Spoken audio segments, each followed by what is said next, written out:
Assalamualaikum warahmatullahi wabarakatuh. Innal hamdalillah nahmaduhu wa nasta'inuhu wa nastaghfiruh wa na'udzu bihi min syururi anfusina wa sayyiati a'malina. May yahdihillahu fala mudilla lahu wa may yudlil fala hadiyalah. Asyhadu an la ilaha illallah wahdahu la syarika lahu wa asyhadu anna Muhammadan abduhu wa rasuluh. Allahumma salli wa sallim wa barik ala nabiyyina Muhammadin sallallahu alaihi wasallam wa ala alihi wa ashabihi wa man tabi'ahum bi ihsanin ila yaumiddin. Allahumma la sahla illa ma ja'altahu sahla wa anta taj'alul hazna idza syi'ta sahla. Jamaah sekalian rahimakumullah, alhamdulillah, puji syukur kita panjatkan kepada Allah Subhanahu wa taala yang senantiasa memberikan taufiknya kepada kita, khususnya pada malam ini kita dimudahkan untuk menjalankan kewajiban kita sholat maghrib secara berjamaah. Kemudian salawat dan salam tak lupa kita junjungkan kepada Nabi kita Muhammad sallallahu alaihi wasallam serta para sahabat beliau dan orang-orang yang istiqomah menjalankan sunnah beliau. Tayyib, ikhwan sekalian rahimakumullah, pada malam ini insyaallah kita akan memulai kitab baru, ya, sebagai pengganti kitab yang telah kita bahas di beberapa pertemuan.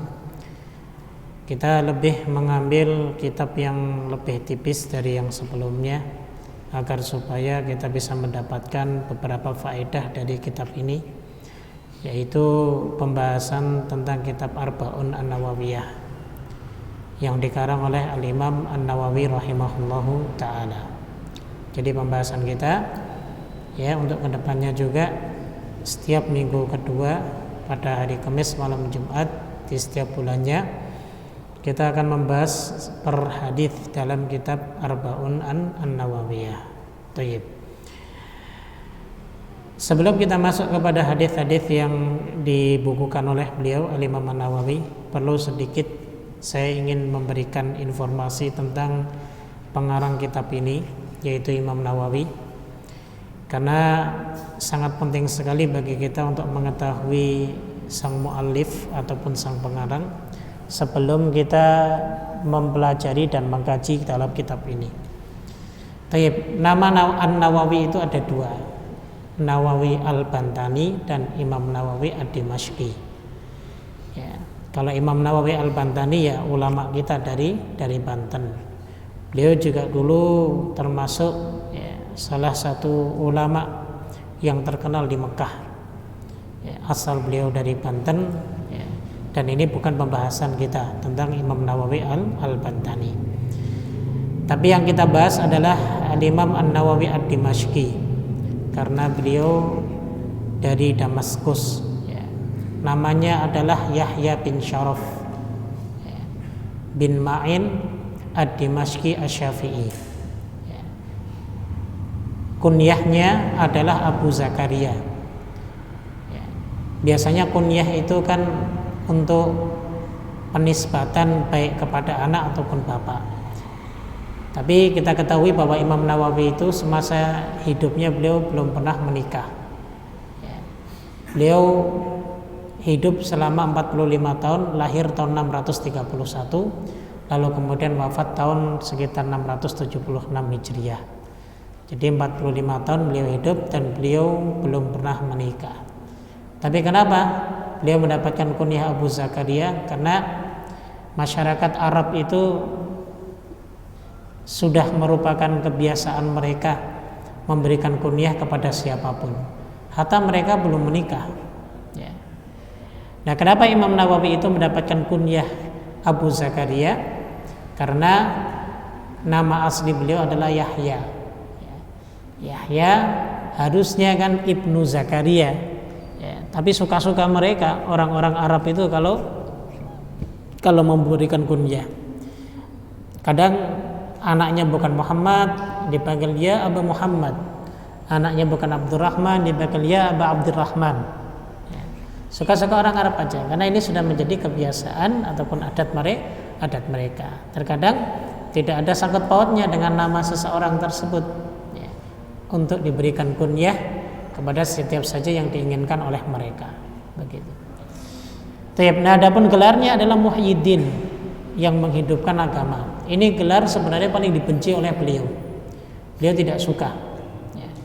Bahkan sempat beliau mendoakan siapa saja yang memberikan gelarku seperti ini maka aku tidak ridho kepadanya. Nah, para ulama ya menyebutkan termasuk murid beliau mengatakan bahwa yang dimaksud ucapannya Imam Nawawi ini bukan serta-merta menolak gelar tersebut, ya. Tapi ini bentuk daripada sikap tawadhu beliau, ya. Karena beliau mengambil sebuah pelajaran dari hadis Nabi SAW, ma tawadhu'a ahadun lillah illa rafa'ahu. Jadi barang siapa yang tidaklah seseorang yang dia tawadhu karena Allah Subhanahu wa taala, maka Allah Subhanahu wa taala akan mengangkat derajatnya. Tawadhu itu tidak pernah merasa paling benar dan tidak pernah merasa paling baik di antara orang lain.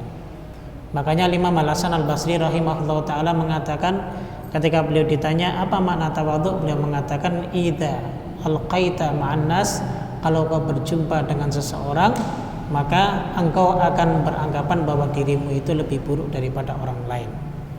Ya, jadi itu sifat tawadhunya seseorang. Ya. Taib.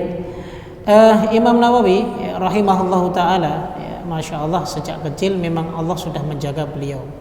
Terkadang seseorang kalau sudah ingin Allah Subhanahu wa taala takdirnya kelak ingin diberikan satu amanah yang besar terhadap agama ini, sejak kecil itu biasanya dijaga oleh Allah. Seperti Rasulullah kan dulu sejak kecil itu beliau dijaga oleh Allah Subhanahu wa taala.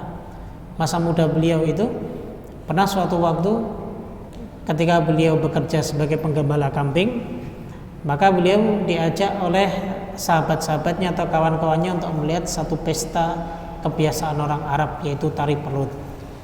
Nah, ketika itu sudah ada keinginan, cuman Allah Subhanahu wa taala menidurkan beliau, Rasulullah sallallahu alaihi wasallam. Setiap diajak selalu ditidurkan, setiap diajak selalu ditidurkan. Itu dijaga oleh Allah Subhanahu wa taala agar supaya tidak melakukan hal-hal yang diharamkan nantinya di dalam syariat. Begitu juga Imam Nawawi rahimahullah taala, sejak kecilnya kita tahu bahwa usia anak-anak itu adalah usia bermain. Ya, usia bermain mereka itu suka bermain. Akan tetapi Imam Nawawi ketika diajak oleh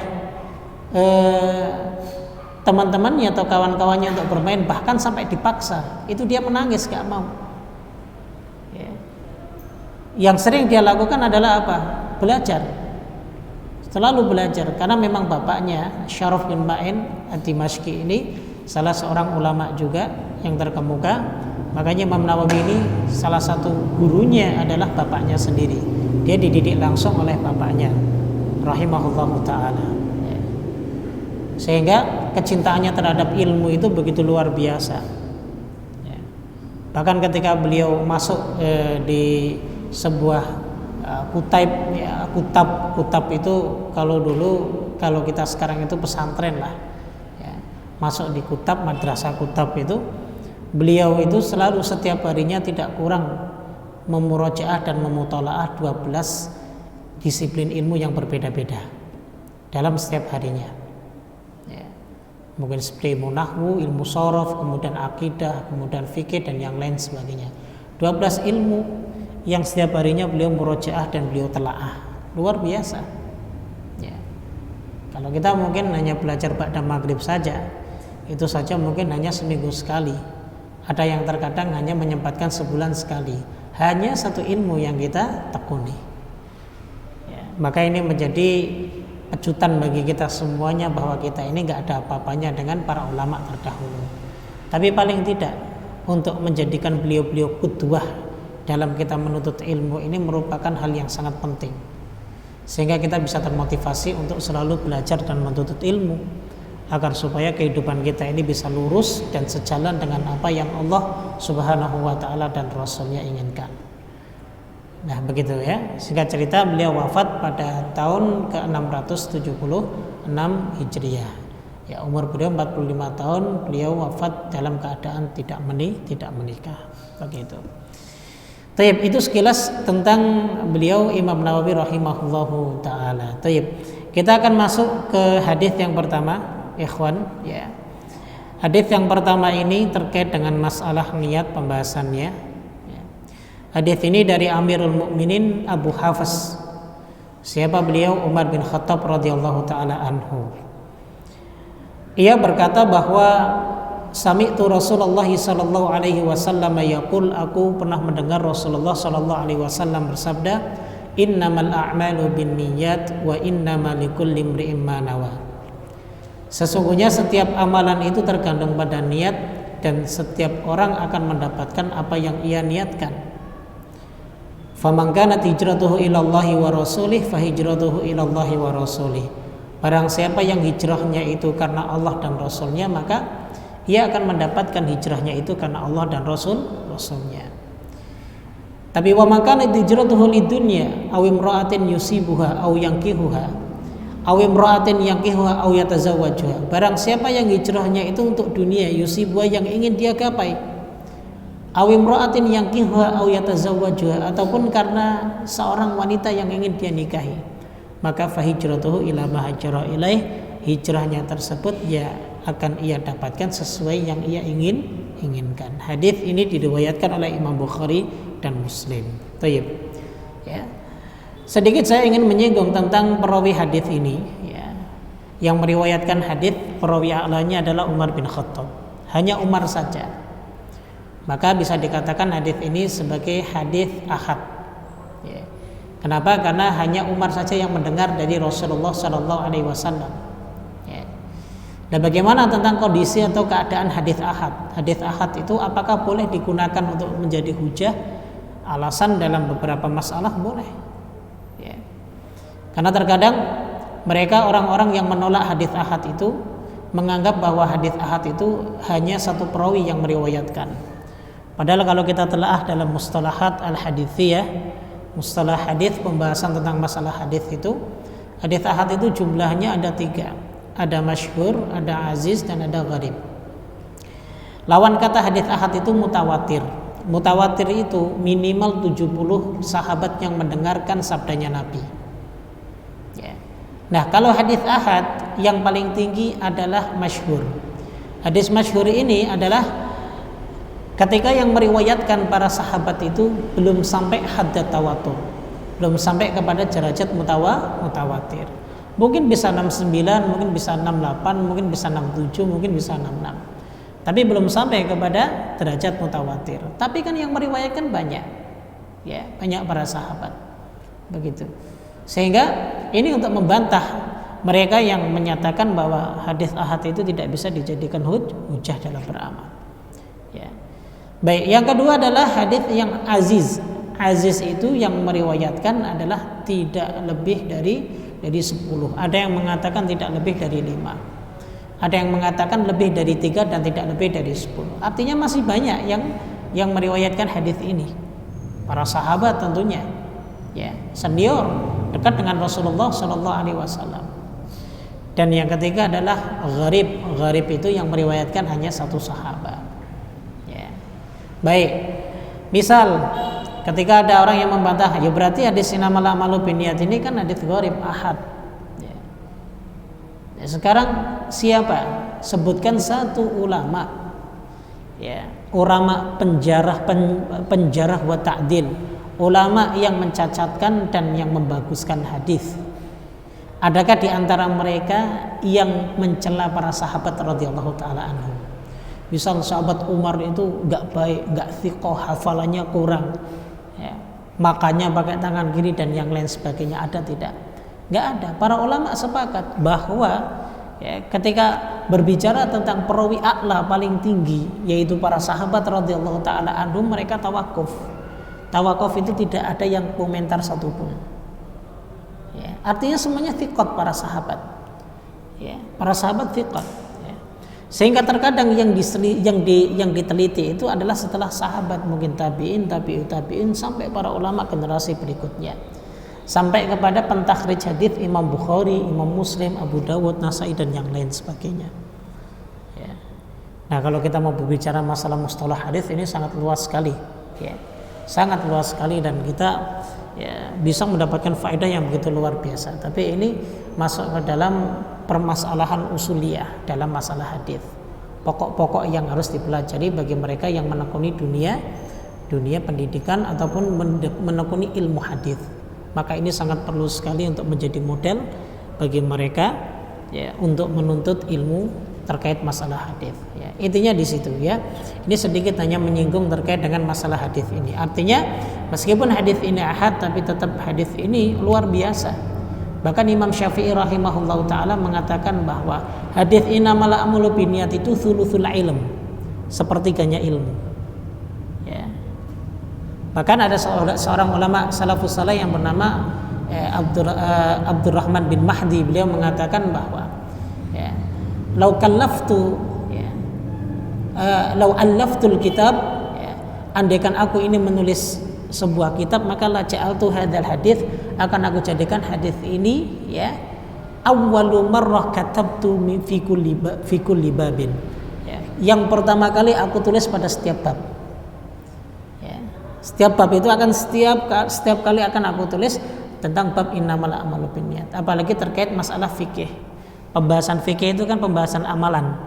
Nah, perlu sekali diingat bagi setiap orang yang ingin beramal, maka harus ya diingatkan tentang niatmu itu untuk siapa. Ya. Apakah untuk Allah ataupun untuk selainnya. Sehingga ini hadis sangat penting sekali bagi kita untuk kita pelajari. Nah, jadi begitu. Taib. Ikhwan sekalian rahimakumullah, dalam hadis ini ada dua bagian. Bagian pertama kaidah, bagian kedua adalah contoh. Bagian pertamanya adalah innamal a'malu binniyat wa innamal likulli imri'in ma nawa.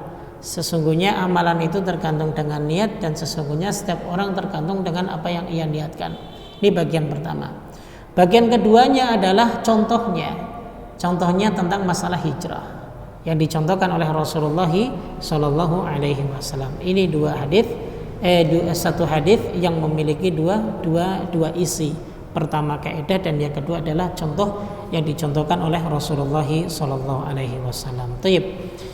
Kita bahas sekarang makna niat. Apa itu niat? Niat itu al-qasd, tujuan, keinginan. Ya. Maknanya sama. Ada niat, ada keinginan, ada tujuan, maknanya sama. Makanya kalau dalam Al-Quran itu nggak pernah disebut niat, tapi iradah, keinginan. Seringnya kalau dalam Al-Quran disebutkan oleh Allah iradah. Contoh dalam surat Al-Isra Allah sebutkan man kana yuridul ajilata ajalna lahu fiha ma nasya'u liman nurid.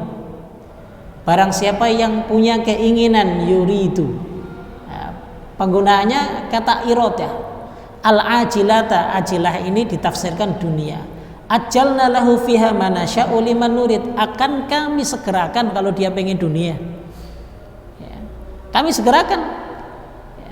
Jangankan kita inginkan, enggak kita inginkan itu dunia itu ngasih kita, Pak. Ya. Maka enggak perlulah terlalu obsesi dengan urusan dunia. Ya. Makanya kalau dalam hadis bahasanya niat bukan iradah.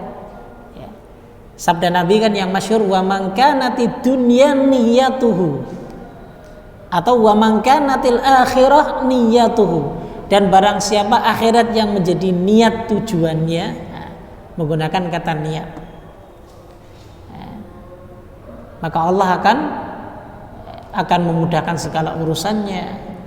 Wa ja'ala ghinahu fi qalbihi, Allah jadikan kekayaan dalam hatinya. Kemudian Allah akan berikan dunia itu bertekuk lutut di hadapan dirinya. Dunia itu justru akan mengejarnya, bukan dia yang mengejar dunia.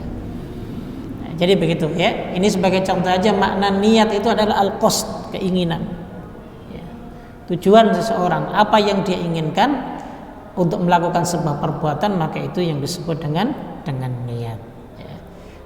Nah, ini sedikit terkait dengan masalah niat.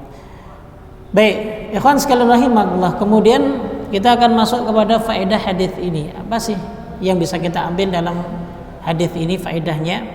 Ya. Faedah yang pertama tadi sudah saya sebutkan terkait dengan begitu besarnya ya, kedudukan hadis ini. Bahkan Imam Ahmad bin Hanbal rahimahullahu taala, beliau sampai mengatakan bahwa hadis ini merupakan usulul Islam, pokoknya ajaran Islam. Benar, ya. Karena setiap amalan apapun ya, butuh dengan yang namanya niat. Gak mungkin seseorang mengamalkan sesuatu tanpa niat. Bahkan ulama Syafi'iyah sampai mereka melafadzkan niat itu yang memang tujuannya agar supaya amal ibadahnya itu sempurna. At-talafudzu bin niyah, melafadzkan niat itu bagian daripada sebuah ibadah. Itu yang menjadi pendapat mereka. Ya karena apa? Ya karena memang niat ini merupakan hal yang paling urgent.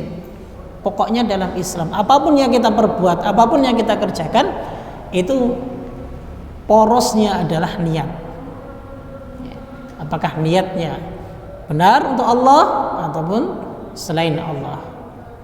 Apakah niatnya benar-benar 100% karena Allah ataupun ada yang lainnya? Mungkin ada salah seorang ulama, kalau nggak salah Ibnul Mubarak mengatakan bahwa rubba amalin saghirin tu'azzimuhun niyah wa rubba amalin kabirin tusaghiruhun niyah. Berapa banyak amalan-amalan yang ringan, yang kecil itu bisa dibesarkan karena niat, dan berapa banyak amalan-amalan yang besar itu akan menjadi kecil disebabkan karena apa? Niat juga. Bersedekah hanya 1000 dengan bersedekah 1.000.000. Kata Nabi SAW, ada orang yang bersedekah hanya 1 dirham, tapi pahalanya melebihi 1000 dinar.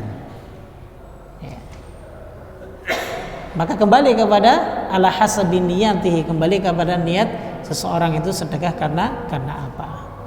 Nah itu yang pertama. Baik. Kemudian yang kedua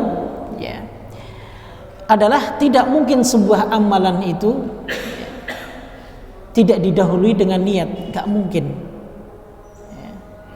Jika ada sebuah amalan tanpa niat, kalau ada sebuah amalan itu tanpa niat, maka hal tersebut tidak disebut sebagai amalan. Seperti amalan dari orang yang tertidur. Perbuatannya orang yang tidur itu ada niatnya enggak? Kan enggak ada. Orang tidur tiba-tiba ngaplok sampingnya, istrinya dijorokin sampai jatuh ke lantai. Kira-kira ada niatan enggak? Ya kecuali dia pura-pura tidur. Kalau memang benar-benar tidur, maka apa yang dia lakukan itu di luar daripada niat dia. Ataupun orang gila. Kira-kira orang gila punya niat enggak? Saya mau sholat ya enggak ada. Ya.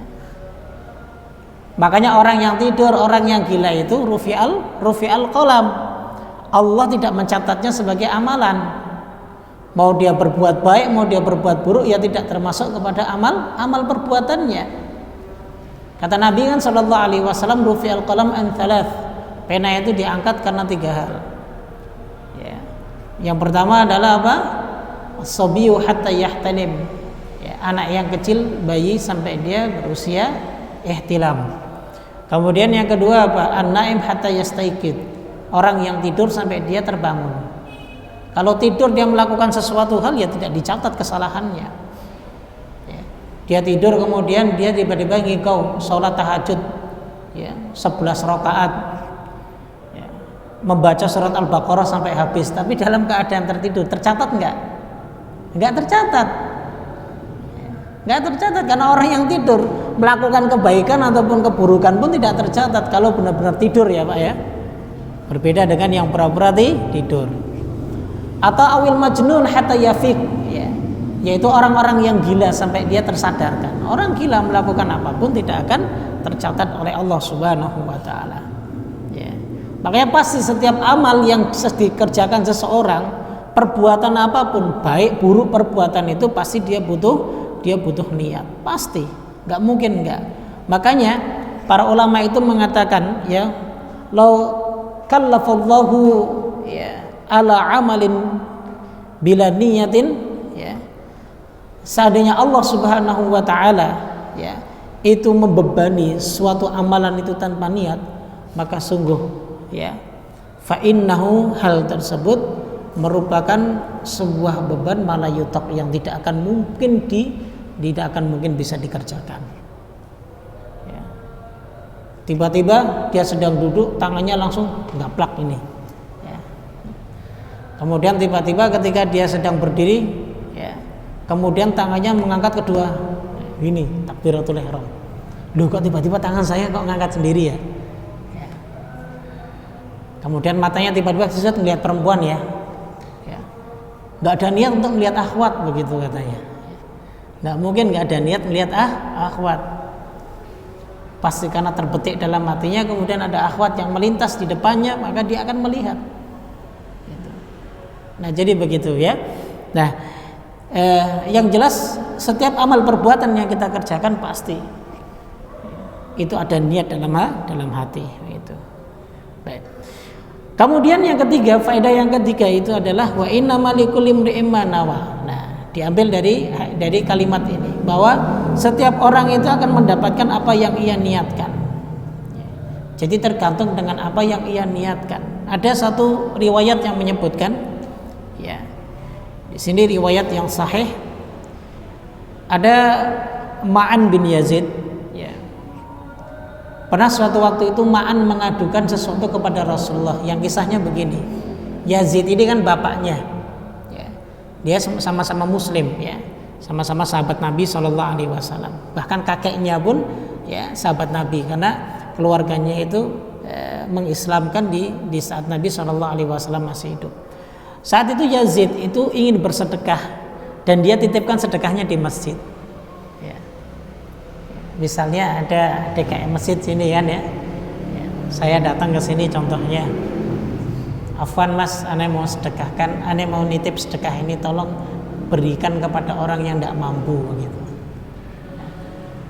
Tiba-tiba anak saya datang, si Ma'an ini datang, anaknya Yazid datang, dan dia orang yang tidak mampu datang ke masjid meminta sedekah, ya akhirnya diberikan oleh pengurus masjid uang tadi dari Yazid, dan pengurus masjid itu nggak tahu bahwa Ma'an ini adalah anaknya ya Yazid. Dikasih, pulang ke rumah cerita sama bapaknya, saya habis minta sedekah di masjid.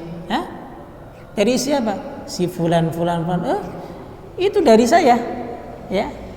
Nggak bisa, karena saya nggak niatkan sedekah itu untuk kamu, karena memang anak itu, ya, jadi dari bapak ke anak ataupun anak ke bapak itu sifatnya bukan sedekah, tapi sifatnya nafkah, kewajiban. Ya. Sehingga hari itu akhirnya dilaporkan oleh Ma'an kepada Nabi SAW. Ya Rasulullah, gimana ya Rasulullah udah begini? Kata Nabi SAW, laka ma nawaita ya Yazid, walaka ma akhata ya Ma'an. Ya sudah, yang kau niatkan ya kamu dapat pahala niatmu tadi ya Yazid. Karena tujuanmu memang bukan buat anakmu, tapi kebetulan anakmu juga miskin, datang ke masjid minta sedekah itu.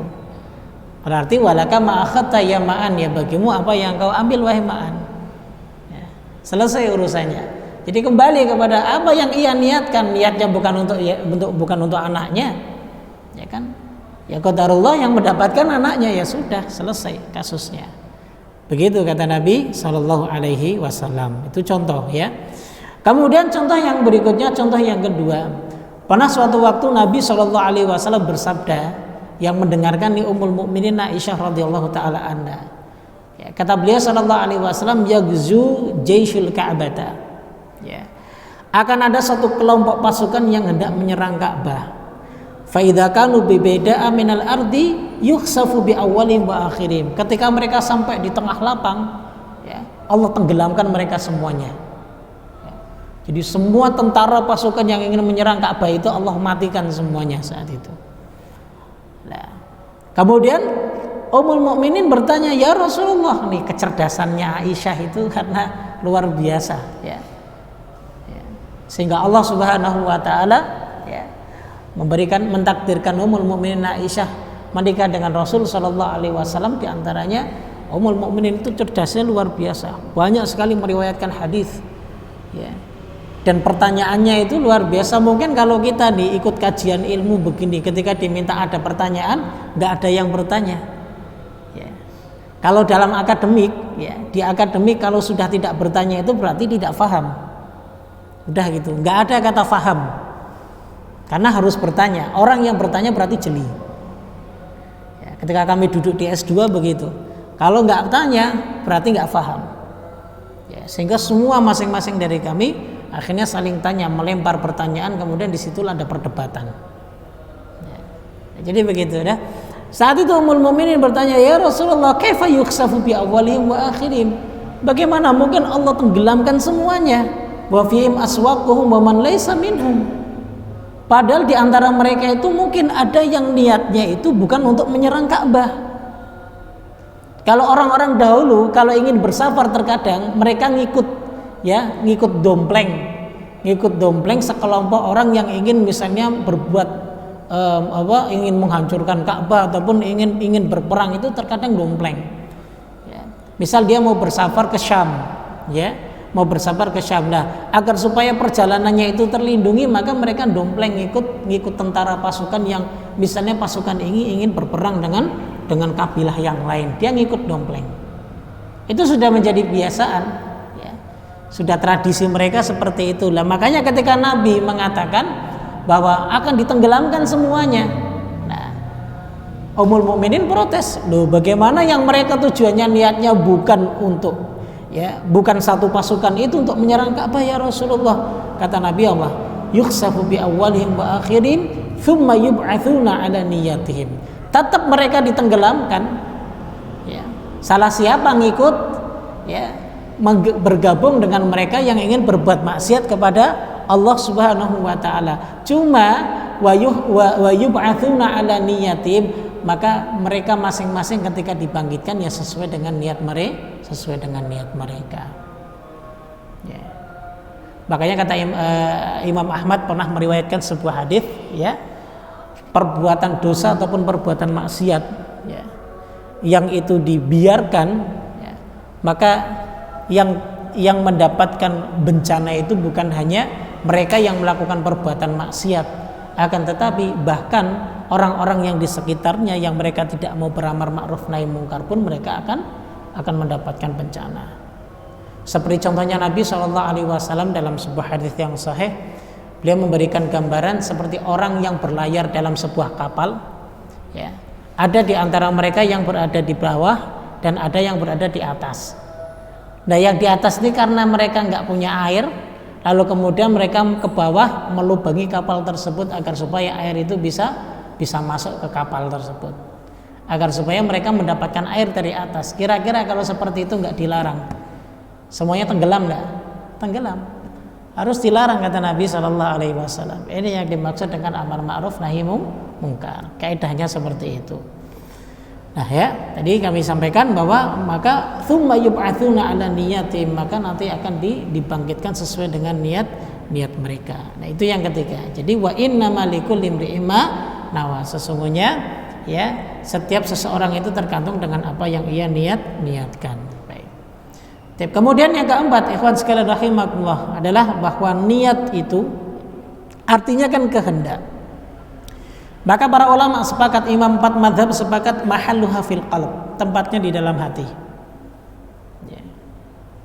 Adapun yang mengatakan harus talafut bin niat itu satu ulama saja. Itu pun ijtihad. Berdasarkan ijtihad. Ya. Tidak pernah menukil kata Rasulullah niat itu harus diucapkan dalam hati, tidak. Itu hanya ijtihadnya. Ya. Ya, silakan kalau dalam masalah fikih, kalau sudah ada khilaf seperti ini maka disebut sebagai tasamuh, ya sudah, li amali walakum amalukum, begitu. Ya, tapi yang jelas, ya, niat itu mahalluha fil qalb, tempatnya di dalam hati. Ini sebagaimana pernyataan Ibnu Taimiyah rahimahullahu taala, wan niyatu mahalluhal qalb bittifaqil ulama. Ya. Dan niat itu tempatnya dalam hati. Ini yang disepakati para ulama. Fa inna bi qalbihi wa lam yatakallam bilisani ajza'athu niyyah bittifaqihim. Andai kan ada seseorang sudah meniatkan dalam hatinya meskipun tidak dilafadzkan dengan lisannya, maka sah niatnya itu, ya. Tidak perlu dilafadzkan. Bahkan, ya, sebagian ulama mengatakan ini bagian daripada takalluf, terlalu memberatkan kalau dilafadzkan. Makanya dulu ada kasus pernah waktu kami bimbing umroh, ya. Saya pas waktu itu bersama istri, ada satu ibu-ibu yang dibimbing oleh istri itu ingin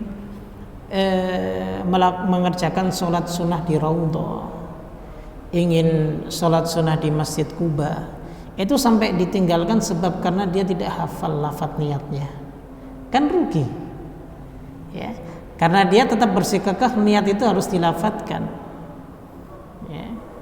Padahal kata istri saya tidak perlu, dalam hati sudah cukup. Tidak, katanya suruh dilafadzkan kok, saya nggak bisa melafadzkan, akhirnya dia meninggalkan amalan itu. Padahal sholat di Masjid Kuba, barang siapa yang dia bersuci dari rumahnya kemudian mendatangi Kuba, sholat di masjid itu, maka sudah mendapatkan pahala umroh ya. Dan itu tidak dilakukan disebabkan karena apa? Disibukkan dengan apa? Talaffuz bin niyah.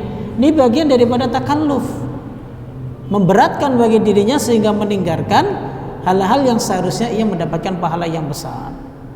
Nah, begitu ya. Sekali lagi, meskipun tidak dilafadzkan ya, ulama sepakat, 4 madzhab, bahkan Imam Syafi'i pun sepakat bahwa niat itu tempatnya di dalam hati. Baik. Itu yang keempat. Ikhwan sekalian rahimakumullah. Kemudian yang kelima. Faedah yang kelima adalah niat itu ada 2 macam. Ya. Ada 2 macam. Ya. Yang pertama adalah niat pada siapakah ditujukan amalan tersebut. Ya. Dan yang kedua adalah niat amalan. Ya. Jenis yang pertama ini ya adalah niat yang ditujukan untuk ya, mengharap wajah Allah dan kehidupan akhirat. Ya. Ini yang dimaksud dengan niat ikhlas. Itu tamyizul ibadah ya, untuk membedakan ibadah itu apakah lillah atau li ghairihi, atau untuk Allah atau untuk selainnya, begitu. Sedangkan yang kedua adalah tamyizul ibadah ya, untuk membedakan ibadah dengan yang lainnya ya.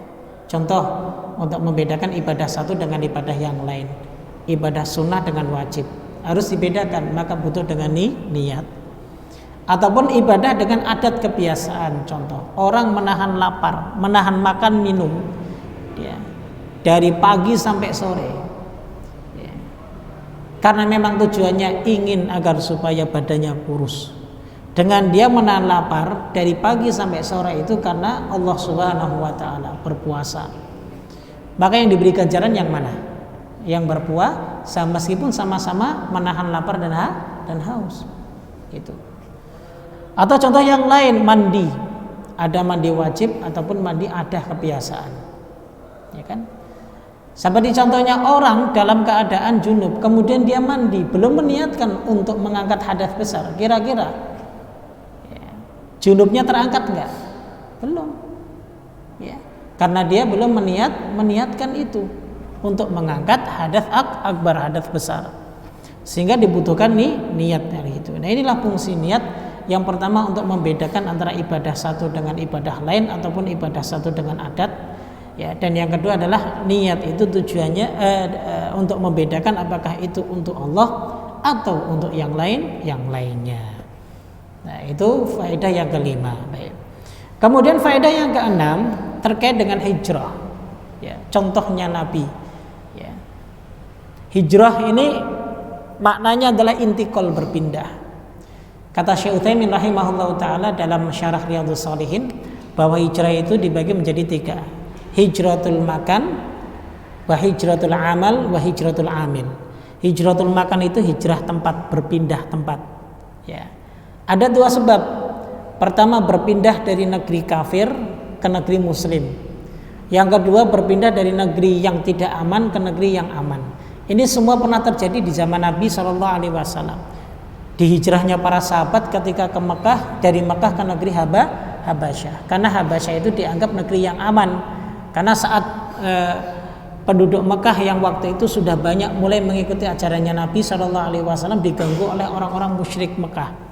Sehingga apa? Sehingga sudah tidak aman kan? Nabi perintahkan untuk hijrah ke Habasyah. Kenapa? Di sana ada Raja Najasyi yang baik dan adil.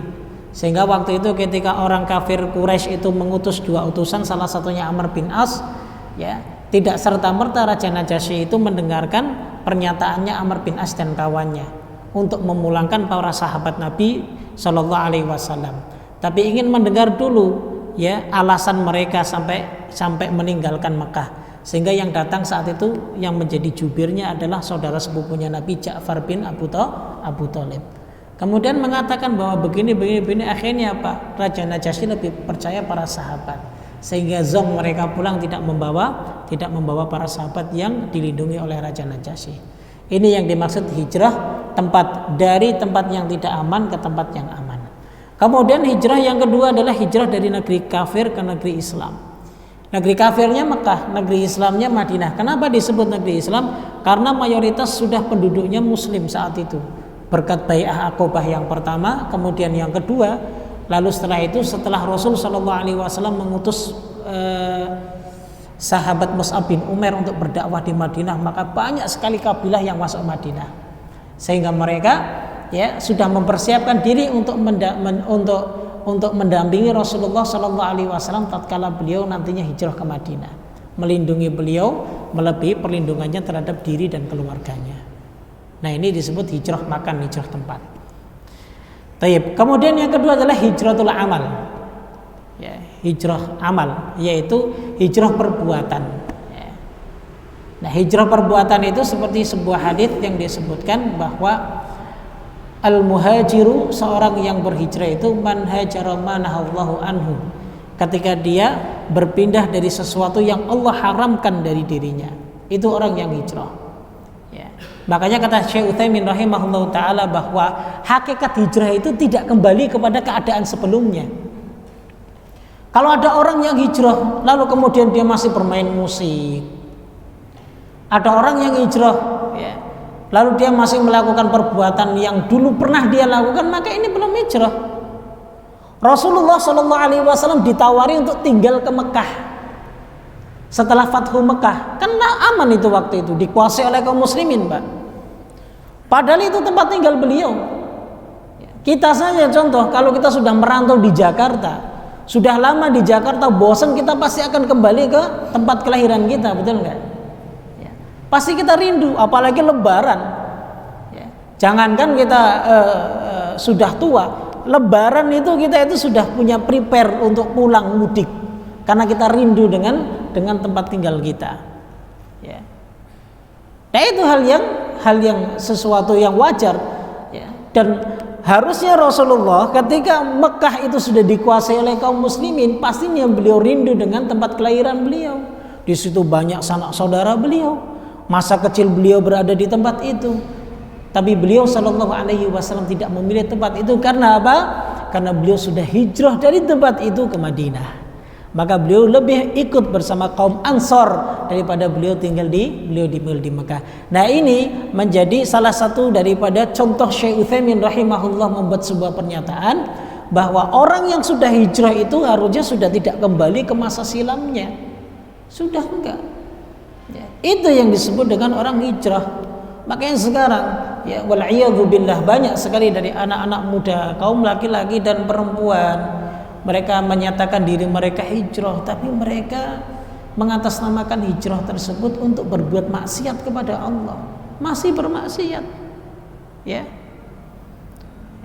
Nah, ini yang diharamkan, dia tidak tinggalkan. Sama saja dia masih berbuat maksiat tapi berkedok Islam, berkedok sunnah, berkedok hijrah. Dan bukan seperti ini hijrah yang seharusnya dilakukan. Nah, jadi begitu ya. Itu yang dimaksud hijratul amal, harus meninggalkan perbuatan yang sebelumnya. Dan yang ketiga adalah hijratul amil. Hijrah amil itu menghajar pelaku. Pelaku apa? Pelaku dosa misalnya.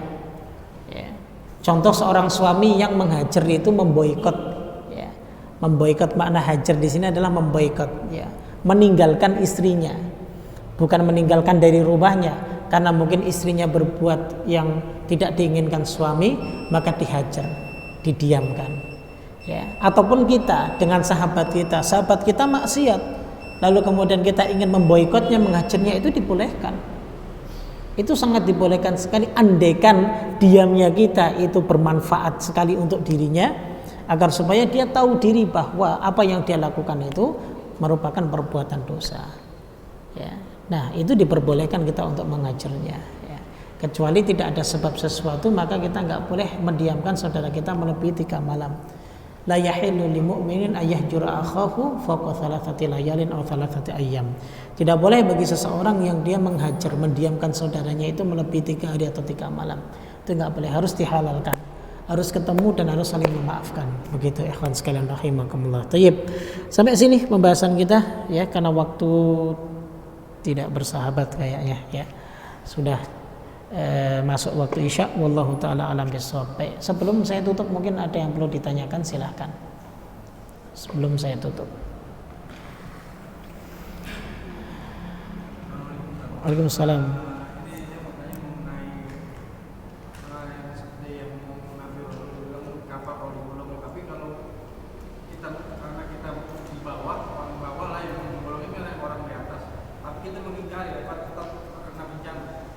Tayyib, kita mengingkari tapi tidak berada di tempat tersebut. Ya. Yuksafu bi awwalihim wa akhirihim. Bisa jadi Allah adab di tempat itu semuanya. Kalau kita tidak menghindarinya. Ingkar itu tidak berdiri di tempat itu. Ingkar itu kita menjauhi. Ya. Masa kita mengingkari tapi kita masih diam di situ. Dengan tidak langsung kita seakan-akan mengiyakan perbuatan maksiatnya. Kalau ingkar itu berarti kita meninggalkannya. Karena kita mungkin tidak mampu dengan lisan, kita tidak mampu dengan tangan, ya ingkar kita tinggalkan perbuatan tersebut gitu Pak. Ya, wallahu taala alam bisawab. Ya kalau seandainya kita tidak mampu mungkin dalam lingkup pekerjaan, gimana ini bisa keluar dari mana? Ya udah banyak-banyak beristighfar aja sama Allah, mudah-mudahan Allah tidak mengadab tempat tersebut begitu. Ya, wallahu alam. Ada yang lain silakan. Nah. Assalamualaikum warahmatullahi wabarakatuh.